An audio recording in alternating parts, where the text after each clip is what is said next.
it's Heather here, and I want to show you a few steps on the Christmas Tree Farm Beanie. It is a cute hat on the UU Yarns line. It is knit in You So Sporty, our nice bouncy merino. I am using these cute colors. This is berry, vanilla, teal, and saffron, which I'm just getting to, which is a part I want to show you. So you can see this beanie has some color work, and then it also has these really cute bobbles that happen at the tops of the trees. And I want to show you a couple of things in this hat pattern. So I will show you how to make the bobble. You can see I'm on the bobble row, so I'll show you that step. And then I'm also going to show you a little later how to carry longer floats. You can see there's a lot of distance between, this stitch in berry and this stitch in berry. There's 9 stitches in between there. So I want to show you kind of how to capture your floats behind your work so that your hat is a little tidier. And you can see here too these long sections between the trees. So I will show you that, but let me show you how to make these adorable bobbles at the top of the trees. So for any color work, I do mine in the two-handed method. I like to knit English style and continental, just how I've taught myself to do color work over the years. So you can do this with, yarn in one hand or however you do your color work, that doesn't matter. But as we get here to the bobble, we are going to follow the instructions here in the abbreviation. It says bobble at marked stitch, knit KFB, FB, turn work to wrong side, knit 4 together, turn to right side, knit 1 through the back loop. So let me show you what those do.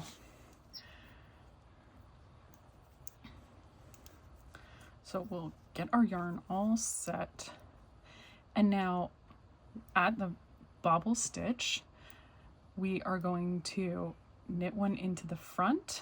We can let that vanilla go. We knit into the back, knit into the front again, and knit into the back again. And so from this one stitch we had, we've now put 4 on the other needle, and we take that off, and then it says we turn the work to the wrong side, and we're going to knit 4 together. So now it means we need to get our yarn back in the knitting position, and we're going to knit these 4 stitches together. And this is kind of the trickiest part of the whole bobble, is getting these 4 new stitches. If you keep them a little looser while you work them, it makes this a little bit easier to get your needle through. But once you do, you get it through, wrap your yarn, get your loop, and then you have that on your right hand needle. You turn your work back, and then the instructions said to knit through the back loop. So if we knit this through the back loop of the 1 stitch that's remaining, that moves it over to our right hand needle, and then we carry along with our color work that you will find in the chart. So there you can see our cute little bobble. See, it's just kind of a kooky little stitch. Makes a nice little nubbly stitch. And then you work along to the next bobble, and I'll show you how to do it. I'll show you how to do it if you are a thrower like I normally am, because I knit that first one continental. So we've gotten to our bobble stitch again. Here's our contrasting color. I'll drop my other yarn, and we'll knit this we knit into the front, and then we knit into the back leg, leave it on the needle, knit into the front leg, and into the back leg again. Now we take that off the left hand needle, so we have 4 stitches on the right hand needle. We turn our work, and then this is where we're going to knit into those 4 stitches. Oh yeah, see this one, I did it a little bit looser so it was easier. And we can draw up our loop. I didn't get it. Might be easier if you're working on bamboo needles. The metal needles are a little slippery, but it's just 1 row, so. Okay, there we are. Now I have my 1 stitch. We turn back to the way we were going, put our working yarn back between our needles because we're knitting, and then we knit this 1 stitch through the back loop, and that becomes our bobble. And then we take our yarn and we carry along to our next tree. So I'll show you real quick one more time, and then I'll show you how to do this crazy catching. So fun.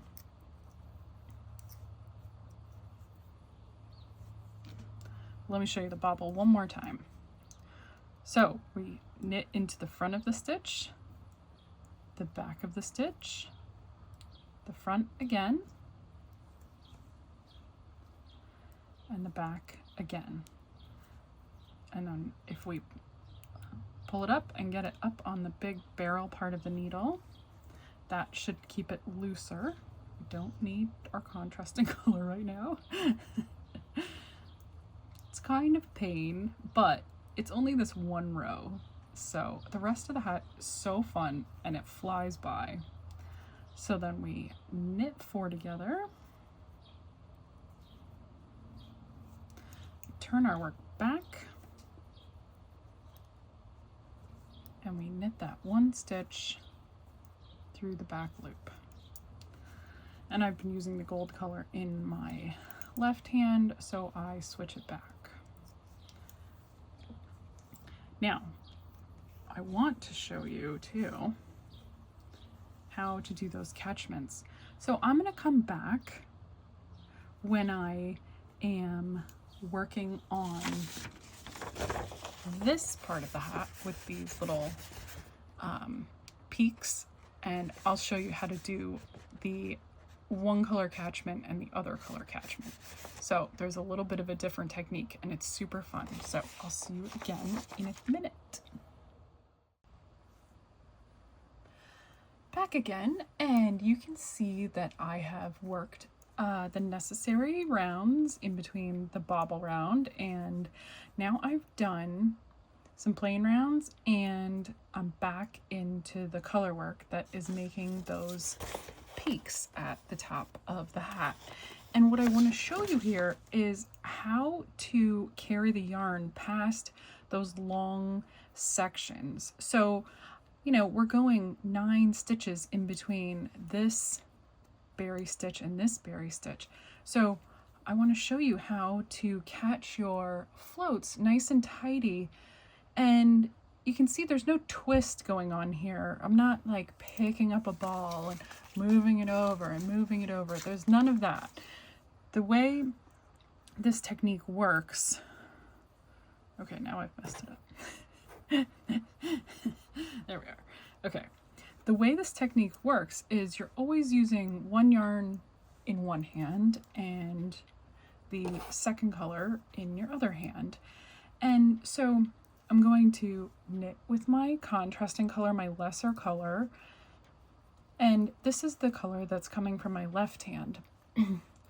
Now, because this is just 3 stitches, I'm going to make a normal float, you know, keeping my yarn loose, and then I just keep working with that color. But when I get to the halfway point, I want to capture my contrasting color so that it's not making a big saggy float across the back. And so what I'm going to do is insert my needle like I'm going to knit. I take the contrasting color over the needle in the wrong direction. Then I knit the stitch with the correct color, and then I remove the contrasting color and finish the knit stitch. And I can carry on and go to the next stitch. And now what that's done, it just looped that contrasting color over the back of my work. Isn't that so crazy? So we'll just work along in my main color for this round, and then I'll knit my contrasting color, and I carry that float with the white because it's just 3 stitches. And then when I get to the halfway, I put the yarn, the contrasting color over the needle in the wrong way, knit my stitch, undo the contrasting color, and finish the stitch. Isn't that so fun? So it gives you a good rhythm as you work across the row, and you never have to worry that your floats are going to be too long and get caught like on the back of your work. So there we go, one more time. Place the yarn over the needle in the wrong direction. Place your working yarn, but don't pull through. Undo your stitch, and then take your stitch off the needle. So now I'm going to work a couple more rounds, and I will show you how this works if the, oopsie, wow, I'm making all sorts of mistakes. I'm gonna stop talking, finish these rounds, and then I will show you what happens when the berry becomes our main color and how we handle the vanilla and the yarn coming from your right hand. It's a little bit of a different technique, but the idea is the same. And so you can see here, if I show you the inside of my hat, you can see where it transitioned on the lower part. So I'll be back in a sec, and we'll do this peek up here.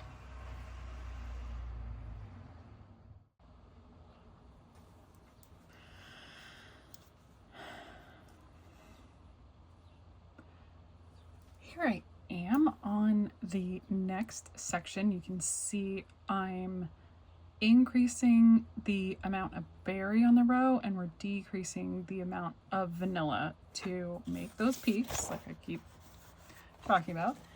And so again, I like to keep my floats to about 5 stitches.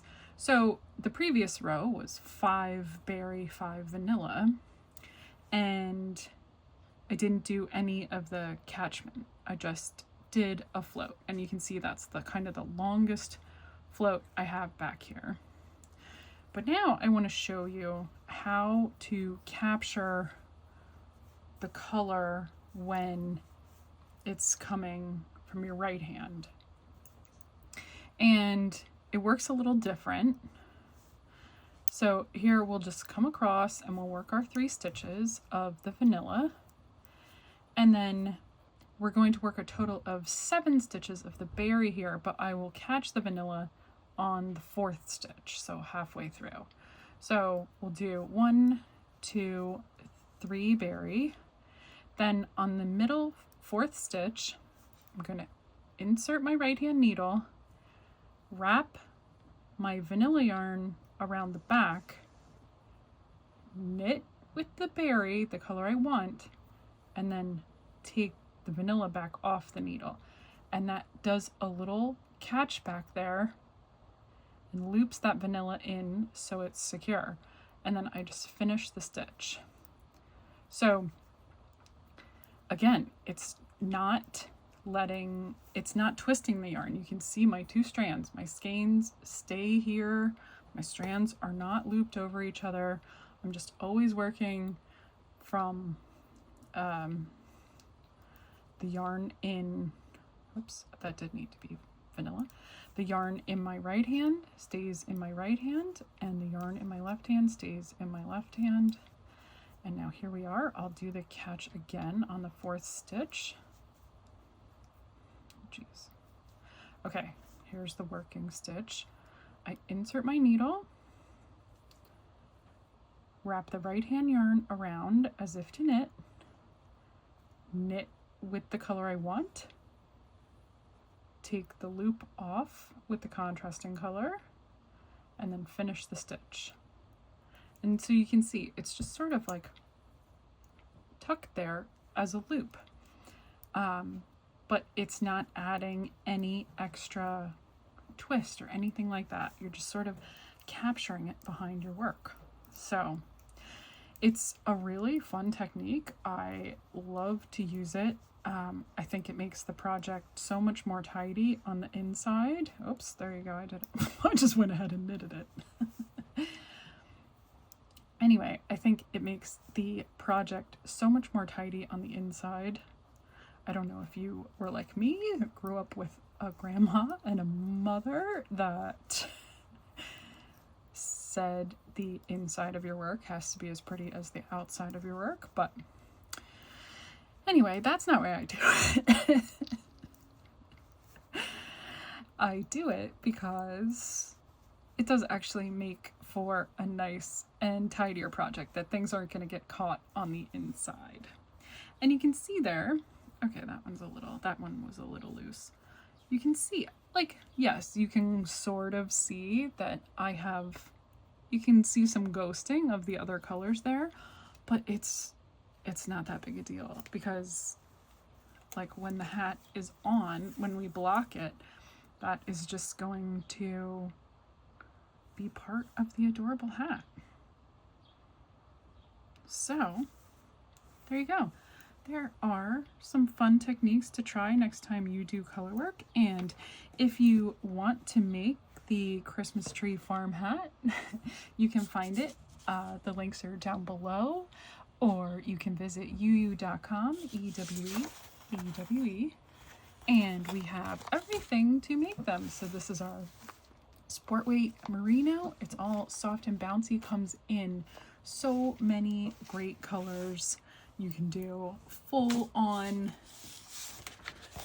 a Christmassy look with a brighter red. This is our red velvet shown in this picture, or this is our berry, you know, so sort of Christmas adjacent, just super cute. You can put together your palette that you love, and we have other ideas on our website too. So let me know if you make the Christmas Tree Farm beanie or any other great UU project. I would love to hear about it, and I hope you have a great time knitting one of our projects. Happy knitting. Bye.